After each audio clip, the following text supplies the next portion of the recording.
नाशिकच्या अंबडमध्ये पोलिसांनी गुंडांना चांगलाच दणका दिलाय। दुकानातील कर्मचाऱ्याला मारहाण करणाऱ्या गुंडांना पोलिसांनी तिथेच उठाबशा काढायला लावल्यात आणि या गुंडांची धिंड देखील काढली आहे।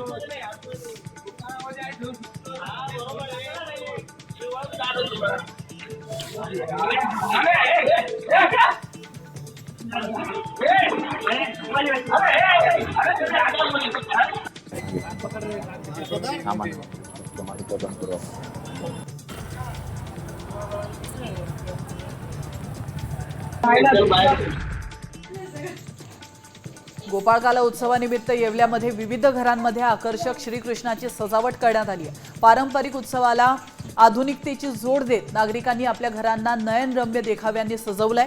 या सजावटीमध्ये केदारनाथ ते शेतकऱ्यांचे जीवनावर देखावे पाहून नागरिकांच्या डोळ्यात अश्रू आले।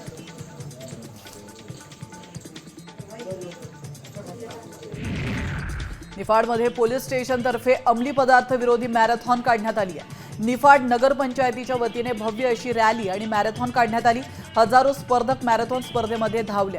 या स्पर्धेतील 15 स्पर्धकांना सन्मानपत्र देऊन गौरवण्यात आलं।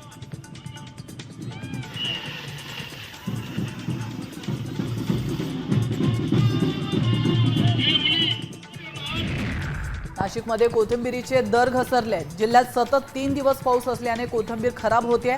याचा परिणाम दरावर होतोय। सध्या कोथिंबीरीच्या मोठ्या जोडीला 5 ते 10 रुपये भाव मिळतो। त्र्यंबकेश्वर मंदिरात परप्रांतीय भाविकांनी गोंधळ घातला होता। तर मुखदर्शन रांगेचा दरवाजा बंद केल्यानंतर काही भाविकांनी दरवाजावर लाथा मारत गोंधळ घातला। गोंधळ घालणाऱ्या भाविकाला पोलीस आणि मंदिराच्या सुरक्षा रक्षकांनी चोप दिला।